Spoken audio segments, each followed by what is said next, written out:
And we should have the music still rolling. Sarah and I were having a little Sunday boogie in the background. That is a way to kickstart a Sunday evening, Sarah. Together we are the coaching catalysts, and together what we do is we work with female professionals and entrepreneurs to help you live lives of fun, flexibility and fulfillment. So to help you really connect with that purpose, get that confidence and get moving and do what you want to do.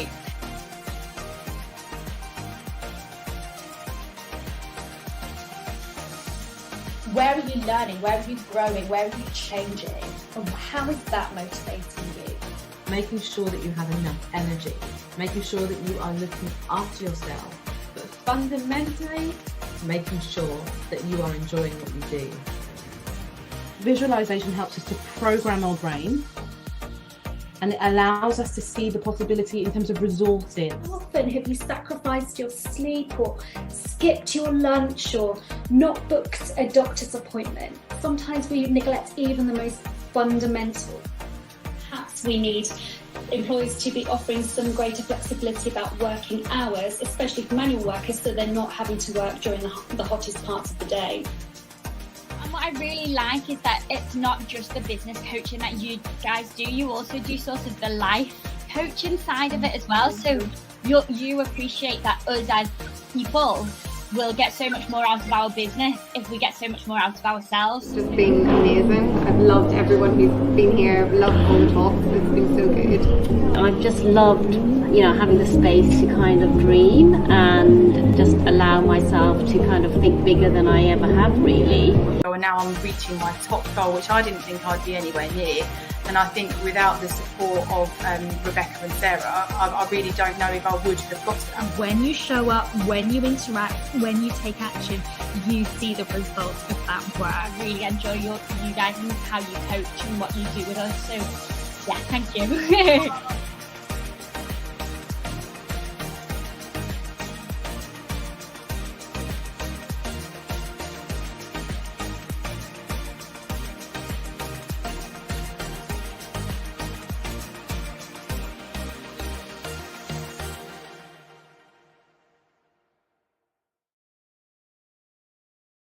Real, right, for both of us. I know we've checked in with each other today and we're like, yeah, we're feeling a bit overwhelmed. So overwhelm is real today, but how to do it. So we are live now over on Facebook, LinkedIn and on YouTube. So happy Monday. Great to see you. I feel like I'm looking at two cameras on and off here. I haven't got my positioning quite right. Hang on, I'm going to move my it's that movement for me today. That's better. Yeah. Then I'm in the same place. There we go. If you hear a little bubba in the background, for those people that don't know, I have got a 5-month-old who's going to be 6 months. So he's well looked after by his daddy. But they are entertaining him at the moment with as many toys and soft toys as we can find. So he's all good. And his first Christmas as well. It's going to be his first Christmas, isn't it? Right, yeah. So when we're talking about like overwhelm and Christmas, it's like, how do you make and I'm going to do this because perfect Christmas, that's what everyone tries to strive for.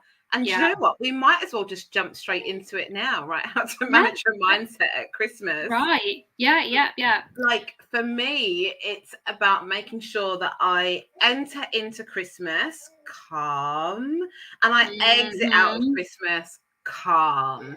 And what I've learned over the years is to prepare and plan. Like that is the key to making sure that I manage my own mindset over Christmas, is preparing and planning.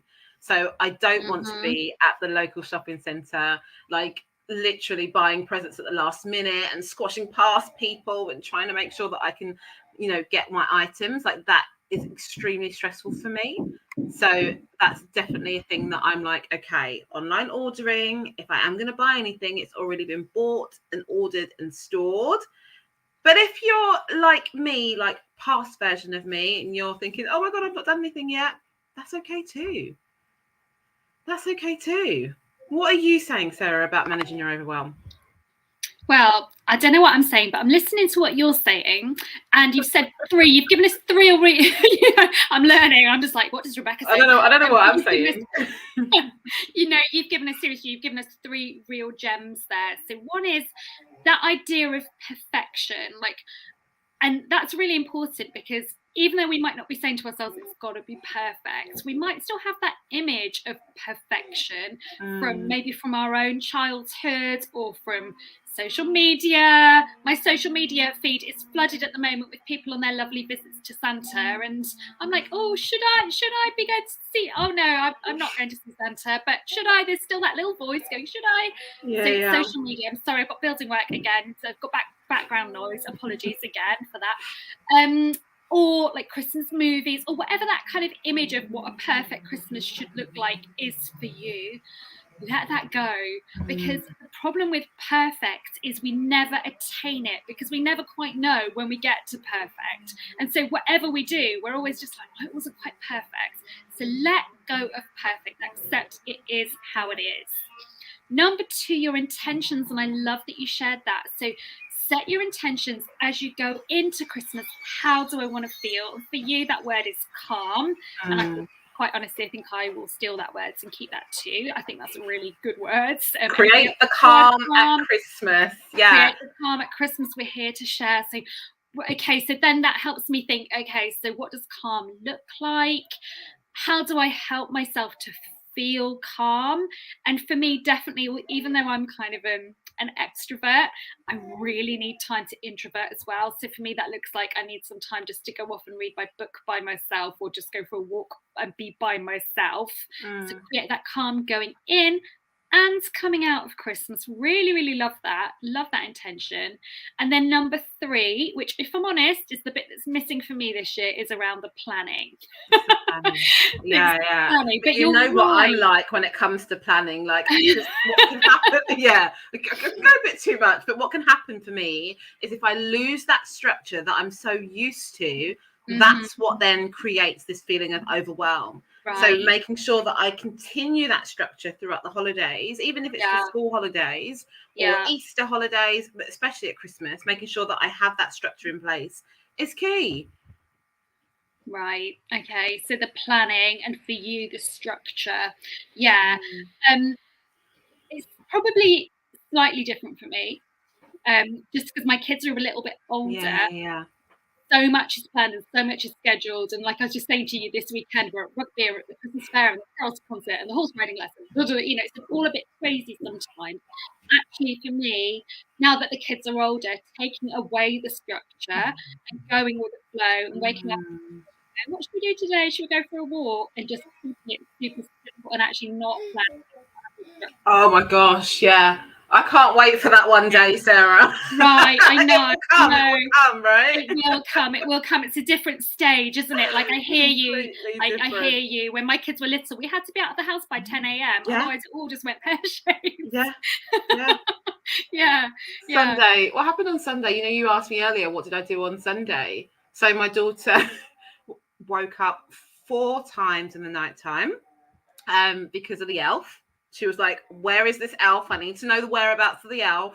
I'm like, the elf's fine, the elf's safe. 1 a.m, 3 a.m, 5 a.m. I'm like, oh my God, the elf needs to either disappear or just stay still. Oh my goodness. And I said to my partner, I said, like, Martin, I was like, I don't think we're going to make it through today. So it was like, up, out of the door, let's go. And we ended up at Tim Hortons with like just breakfast stuff and Christmas decoration shopping. And you're right, it's the stage, isn't it? Like, I have to make sure that we are doing something. But actually, I'm going to add to this, for those people that have young kids, it doesn't have to be expensive. Right, yeah.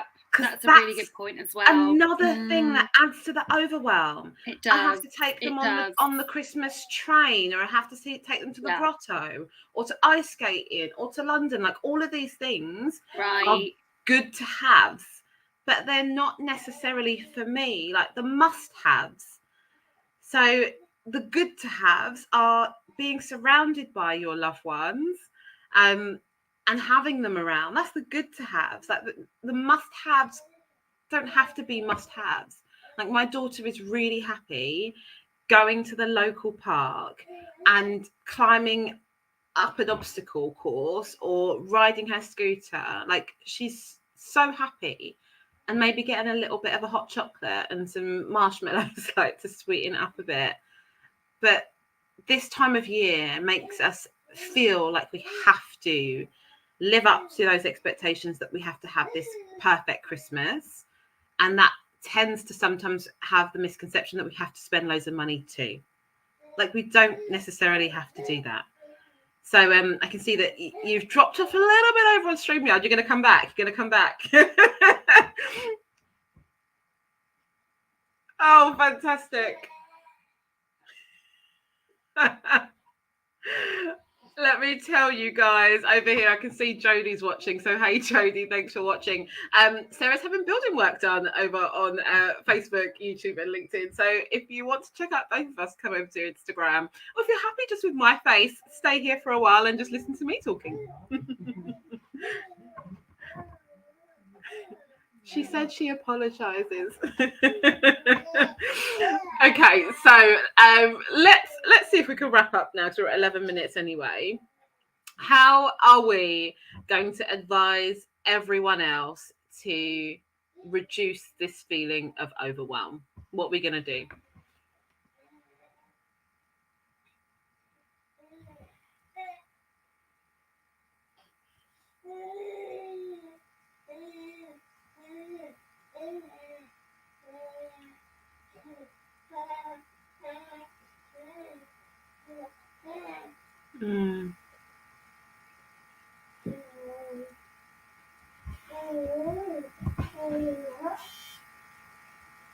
No worries, no worries. So for those people over here, Sarah says, let go of the perfection, remain calm, possibly put a sprinkle of planning in there, but just kind of going with the flow there. And do you know what? I think that's mine too. Like, that's the only way to be. I think for me, it's about making sure that I've scheduled those moments in with my loved ones, such as my childhood friend, who was over on Instagram, like making sure that I see those people that I can't normally see when they're working full time during those busy times. I've ordered my shopping. I've ordered it. I know, because I'm normally like, I'm going to order it, and then the delivery will say it's due to be delivered on the 28th of December. That's very helpful. So I have ordered it, and you know what I've done with that? I've ordered my daughter. I haven't ordered anything for the 5-month-old yet, because to be honest, I think he'll be happy with a Farley Rusk and like a soft toy. So just something to just get him into the participation of opening a present. For my daughter, I've ordered things that I know that she needs, and this is really key. So she's having, oh, I hope she's not going to listen to this. No, she shouldn't listen to this. She's not on social media. She's 5. Anyway, I've ordered her a little guitar from a little toy shop, because she's doing guitar lessons, and I don't get to experience what she's learning at school. So I'd love to hear that at home. She's very sensory, so I've ordered her big Duplos, because I know, again, that Tobias can use that as well. Like, I'm trying to be sustainable at the same time, but not necessarily ordering things that I know that she wants. Yeah, because like she wants this big, massive Barbie dream house, but we've got a doll's house sitting right behind me. Like, so I think managing those expectations, that we don't have to live up to what everyone else is opening. So I don't know what's going to happen on Christmas Day. We're going to get all the stories and all the reels of people opening their presents and maybe not feeling like, oh, like we've not quite made that perfect Christmas. Perfect. Like, do what you can. And I think that's my main message today. Do what you can. Thank you. Thank you for your wisdom and presence too.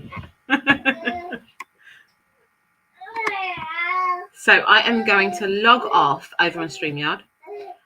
Thank you very much to everyone that's been watching over there today. And we can't wait to hear what you guys are up to and how you're going to manage the overwhelm.